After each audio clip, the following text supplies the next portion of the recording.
Everyone, आज हम chapter first food and human health again ले रहे हैं।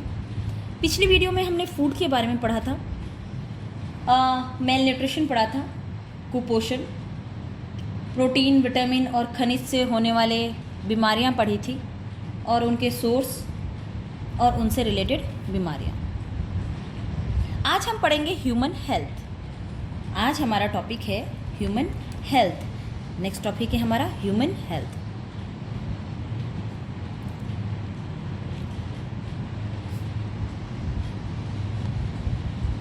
ह्यूमन हेल्थ, मानव स्वास्थ्य। आज की वीडियो हिंदी और इंग्लिश मीडियम दोनों बच्चों के लिए है, क्योंकि ये इजी है तो आराम से आपके समझ में आ जाएगा। ह्यूमन हेल्थ, मानव स्वास्थ्य। देखिए, मानव के स्वास्थ्य पे कई चीज़ें प्रभाव डालती हैं। खान पान तो डालती है, खान पान में कुछ भी कमी होगा तो आप बीमार हो जाते हैं, ये आपने पढ़ लिया। खान पान के अलावा क्या कुछ ऐसी और भी चीज़ है? बिल्कुल है। खान पान के अलावा हमारी आदतों में हमारे पास पान, गुटखा, तंबाकू, है ना, अफीम, मदिरा यानी कि गुटखा, टबैको, अल्कोहल, अफीम, ये सब नशीली पदार्थ भी आ जाती हैं। या हम भोजन ही अगर करते हैं तो भोजन इस प्रकार का करते हैं जो शरीर के लिए फ़ायदेमंद ना हो। जैसे शरीर के लिए फ़ायदेमंद ना हो, जैसे वसायुक्त हो, अत्यधिक वसायुक्त, अत्यधिक मसाले वाला, अत्यधिक तेल वाला, ये सब चीज़ें हमारे स्वास्थ्य के लिए हानिकारक होती हैं। और अगर इन चीज़ को लगातार लंबे समय के लिए लेते हैं तो मोटापा, ओबेसिटी से भी हम बीमार हो जाते हैं। दूसरा है, मानव स्वास्थ्य पे सबसे ज़्यादा असर डालती है पानी। तो सबसे पहले हम पानी को ही ले रहे हैं कि पीने योग्य पानी के क्या गुण होना चाहिए। तो पहले हम पानी ले रहे हैं, अपना टॉपिक है पानी। पीने योग्य पानी कैसी होनी चाहिए? देखिए, ऐसा पानी जिसमें नग्न आँखों से आपको, यानी आँखों से कोई भी कण दिखाई ना दे, सूक्ष्म जीव दिखाई ना दे, है ना, ये सब हानि पहुंचाने वाले सूक्ष्म जीव या कोई कण या वनस्पति का कोई टुकड़ा, घास फूस, ये सब दिखाई ना दे। ये सब नहीं दिखाई देगा तो पानी, इसका मतलब हम कह सकते हैं साफ है, लेकिन उसमें सूक्ष्म जीव नहीं दिखाई देना। अगर सूक्ष्म जीव इतना सूक्ष्म है जो अपने आँखों से नहीं दिखाई दे रहा है तो हम उसको साफ लेकिन कर सकते हैं। उसकी कई अलग अलग विधियां हैं, वो बाद में पढ़ेंगे। तो पानी साफ होना चाहिए, नग्न आंखों से हमें कण दिखाई नहीं देना चाहिए। दूसरा, जल का पीएच संतुलित होना चाहिए। पीएच ज़्यादा नहीं होना चाहिए, पीएच कम भी नहीं होना चाहिए। पीएच एकदम, P for potence, H for hydrogen. Okay, hydrogen की कंसंट्रेशन, हाइड्रोजन की कार्य, पोटेंस, हाइड्रोजन, पोटेंस मीन शक्ति। तो जल का पीएच भी संतुलित होना चाहिए। जल में पर्याप्त मात्रा में ऑक्सीजन घुली हुई होनी चाहिए। अगर ऑक्सीजन पर्याप्त मात्रा में नहीं होगा तो ये भी हमारे स्वास्थ्य के लिए सही नहीं है। हमारे क्या, किसी भी जीव के स्वास्थ्य के लिए सही नहीं है। जो पानी जिसमें काइयाँ जम जाती हैं, उन पानी के ऊपर एल्गा ब्लूम आपने देखा होगा। एल्गा ब्लूम चारों तरफ काई लग जाती है तो अंदर के पानी के अंदर बदबू आने लगती है। असल में क्या होता है, पर्याप्त मात्रा में उसमें घुलित ऑक्सीजन जो होते हैं वो एल्गा ब्लूम ले लेती है। उसमें एक जल कुंभी नाम आपने सुना होगा पादप का, जल कुंभी, वाटर हाइसेंथिस इंग्लिश में कहते हैं। ये जल कुंभी अगर उस पानी के ऊपर उग जाती है तो ये क्या करती है, उसमें से घुलित ऑक्सीजन को ले लेती है, डिजॉल्व ऑक्सीजन को ले लेती है और सनलाइट को पेनिट्रेट नहीं होने देती, अंदर नहीं जाने देती। तो अंदर के जो ऑर्गेनिज्म है, सूक्ष्म जीव हैं, वो मर जाते हैं। पानी में सड़ान बदबू आने लगती है ना। जीव और पेड़ पौधे सब मर जाते हैं उसके अंदर के, तो पानी बदबू देगा। तो पानी के अंदर पर्याप्त मात्रा में ऑक्सीजन घुली होनी चाहिए। ओके, अच्छा, पानी क्या कार्य करता है? पानी असल में हमारे शरीर की समस्त उपापचय क्रियाओं को संपादित करता है। जल हमारे शरीर में कई कार्य करता है। तो आपके शरीर को जल कितना आवश्यक है? एक दिन में एक इंसान को कितना जल पीना चाहिए? कम से कम 8 से 10 ग्लास पानी पीना चाहिए। और जो श्रम करते हैं, मेहनत करते हैं, काम करते हैं, उनको 8 से 10 से ज़्यादा भी पीना चाहिए। शरीर उपापचयी क्रिया, जल जो है हमारे शरीर का उपापचयी क्रियाओं को नियंत्रित करता है, जहरीले पदार्थों को शरीर से बाहर निकालता है ना। पानी शरीर को चुस्त दुरुस्त बनाए रखता है, ऊर्जावान बनाए रखता है, थकान का एहसास नहीं होने देता। और पानी से शरीर में रेशों की पर्याप्त मात्रा बनी रहती है, जिससे और रोग प्रतिरोधक क्षमता भी बढ़ती रहती है, कई बीमारियों का खतरा कम हो जाता है। तो पानी पीना ज़रूरी है। सही मात्रा में पानी पीने से शरीर के अंदर जो जमी अनावश्यक चर्बी है, फैट है ना, वो भी कम हो जाती है। कई संक्रमण से भी जैसे कई एलर्जी होती हैं, है ना। उचित मात्रा में जो पानी होती है, पानी पीने से शरीर में कई प्रकार की एलर्जी, अस्थमा, है ना, कई प्रकार की एलर्जी होने की आशंका कम हो जाती है। फेफड़ों के संक्रमण कम हो जाते हैं, अस्थमा, आंत की बीमारियां, ये सब नहीं होता। तो शरीर में भरपूर पानी पीनी चाहिए। और आमतौर पे आपको पता है, पत्थरी, नियमित रूप भरपूर पानी पीने से पथरी होने का खतरा भी नहीं रहता। तो भरपूर पानी पीना चाहिए। और सर्दी जुकाम जैसे रोग भी जल्दी नहीं आते, इसलिए हमें भरपूर पानी पीना चाहिए। तो ये तो है पानी के गुण। और पानी हमें सेवन करना चाहिए। क्यों करना चाहिए? अत्यधिक कार्य है हमारे शरीर में पानी का, तो इसीलिए हमें पानी का सेवन करना चाहिए। परंतु क्या आज सही में पानी सही मात्रा में उपलब्ध है क्या? नहीं। पानी जिसका दोहन, पानी का इस्तेमाल ज़रूरत से ज़्यादा किया जा रहा है। शुद्ध जल का इस्तेमाल, शुद्ध जल हमारी धरती पे बहुत कम है, और उसका इस्तेमाल कुछ तो बर्फ़ के रूप में जम गए हैं। समुद्र में जितना पानी है वो खारा है। तो जब पानी के ऊपर पानी का सही तरीके से इस्तेमाल नहीं होने के कारण हमारे सामने जल की संकट उत्पन्न होने लगे हैं।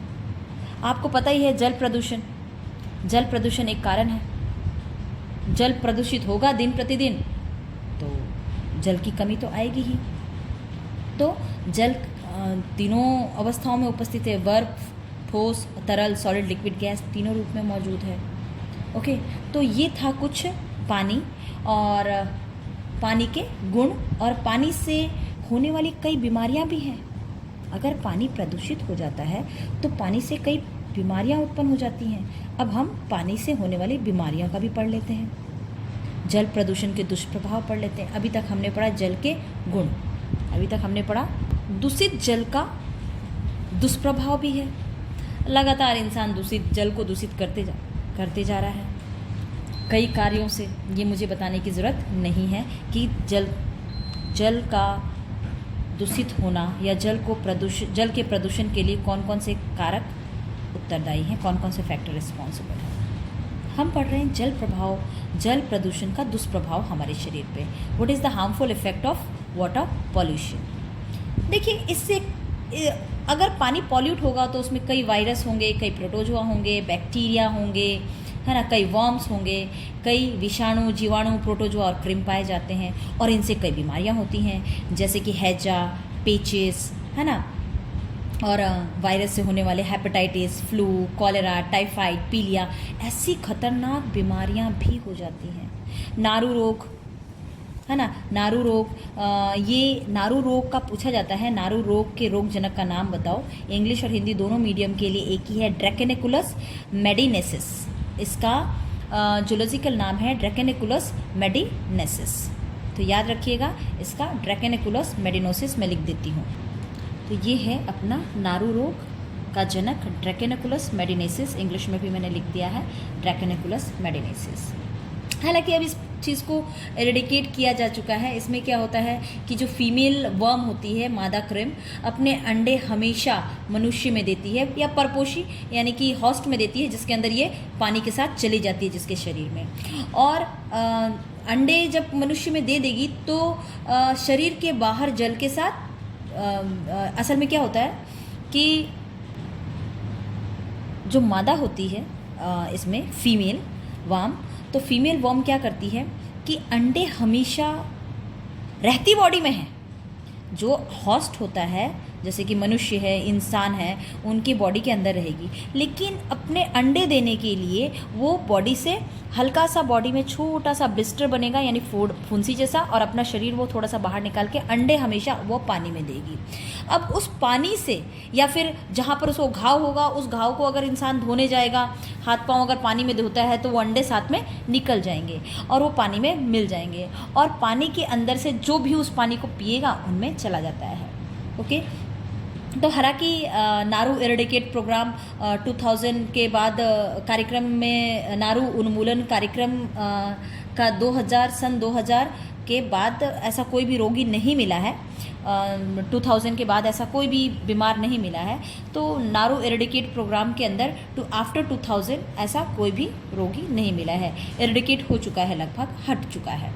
ओके, तो पानी को हमेशा साफ होना चाहिए शरीर के अंदर जाने के लिए, शरीर की क्रियाविधियों को करने के लिए। हम पानी को नहाकर, कपड़े धोकर गंदा नहीं कर सकते, और अगर गंदा होता है तो समय समय पर इनकी सफाई होनी आवश्यक है। तो स्वस्थ जल है तो स्वस्थ कल है। तो ये था पानी के बारे में।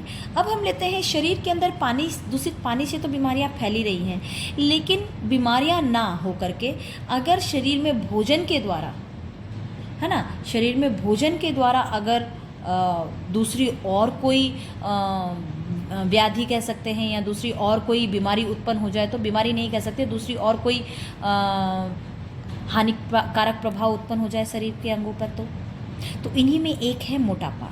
नेक्स्ट हम लेंगे मोटापा जिसको इंग्लिश में कहते हैं ओबेसिटी। देखिए, मोटापा एक्चुअली कब होता है? शरीर के कुछ जगहों पे वसा यानी कि फैट इकट्ठा हो जाता है, जिसकी वजह से क्या होता है, इंसान मोटा जम जाता है। ये फैट क्यों इकट्ठा होता है?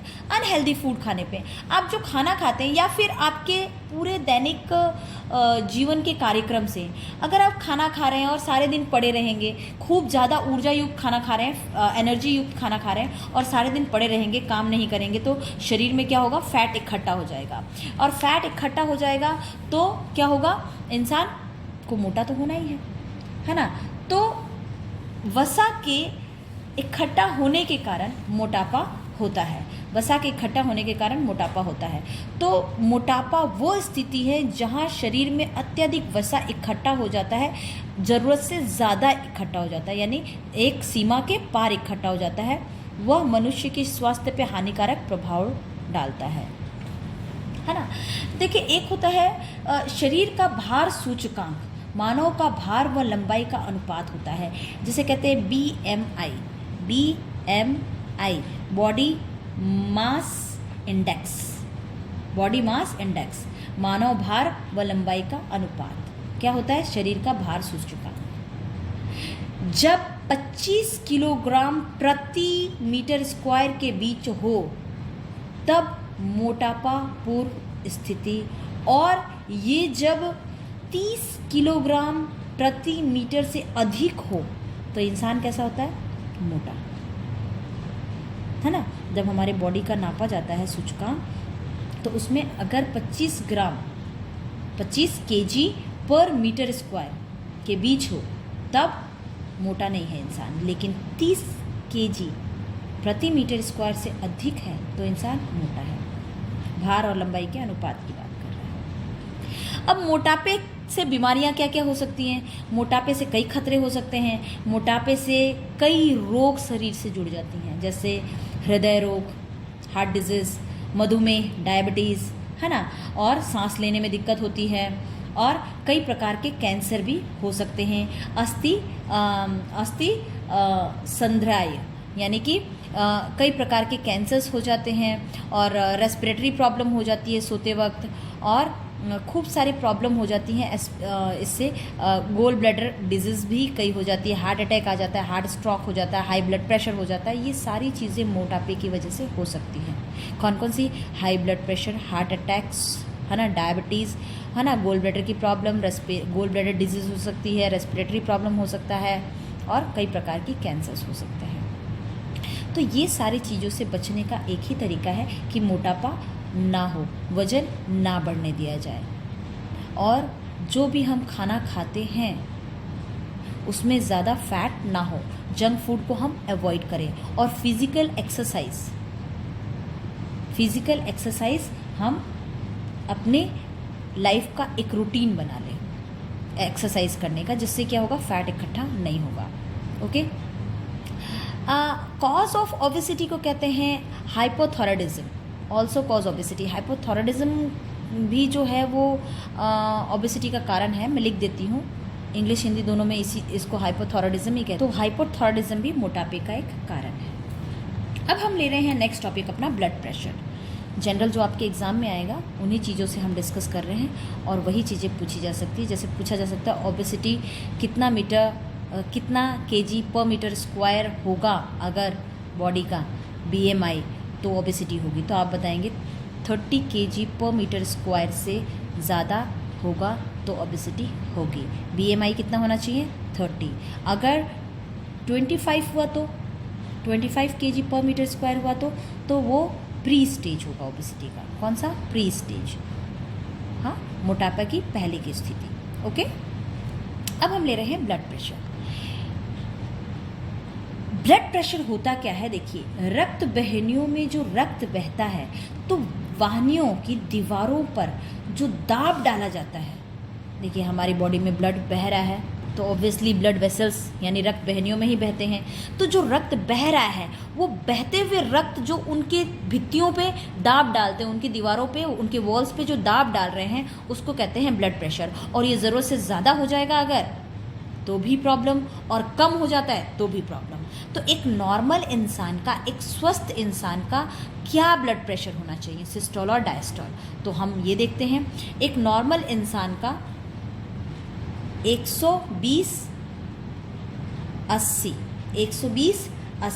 ये मरकरी में नापा जाता है। तो एक नॉर्मल इंसान का बीपी होना चाहिए, ब्लड प्रेशर 120/80 mm/Hg, पारे से नापते हैं इसके। अब देखिए ऊपर का जो नंबर है ये बताता है सिस्टोल को। सिस्टोल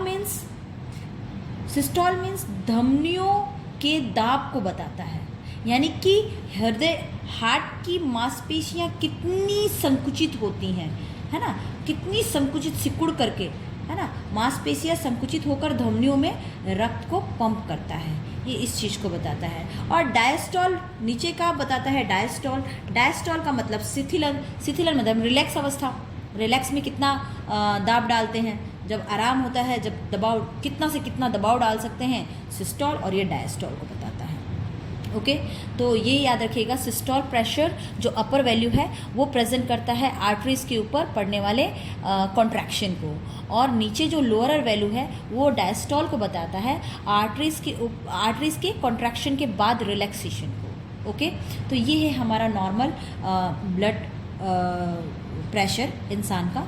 लेकिन ऐसा एक डिवाइस, यंत्र होता है जिससे बीपी नापा जाता है। उस डिवाइस को क्या कहते हैं, उस डिवाइस को कहते हैं रक्तचाप मापी या स्फेग्नोमीटर।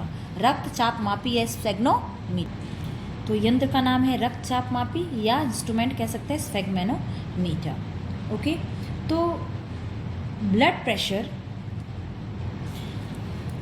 तो 1733 में स्टीफन हैलिस ने पहली बार रक्तचाप घोड़ों में नापा था। सबसे पहली बार किसने किया था, स्टीफन हैलिस ने। किस में नापा था, घोड़ों में नापा था। और 1983 में कैपल ने इसकी परिभाषा दी थी। क्या दी थी, परिभाषा। कब, 1983 में, यहाँ लिख देती हूँ 1983 में कैपल ने क्या दी थी, इसकी परिभाषा। ओके। तो आज हमने लिया कि ह्यूमन हेल्थ पे पानी का बहुत बड़ा असर होता है, पीने योग्य पानी के क्या गुण हैं, और पानी हमारे लिए क्या क्या कार्य करती है, हमारे शरीर के लिए एक अमृत है पानी। दूषित जल का क्या दुष्प्रभाव होगा, और कौन कौन सी बीमारियां होंगी, मोटापे से कौन कौन सी बीमारियां हो सकती है, एक मोटे इंसान उसका BMI क्या होगा कि उस इंसान को मोटा कहेंगे। और हमने पढ़ा रक्तचाप, एक सामान्य इंसान का रक्तचाप 120/80 होना चाहिए, 120 सिस्टोल और 80 डायस्टोल होना चाहिए, है ना। और रक्तचाप की परिभाषा पढ़ी। रक्तचाप को नापने का यंत्र रक्तचाप मापी या फिर कह सकते हैं स्पेगोमेनोमीटर। स्टीफन हेलिस ने इसको सबसे पहले घोड़ों में नापा और कैपल ने इसकी परिभाषा दी। तो आज के लिए इतना ही।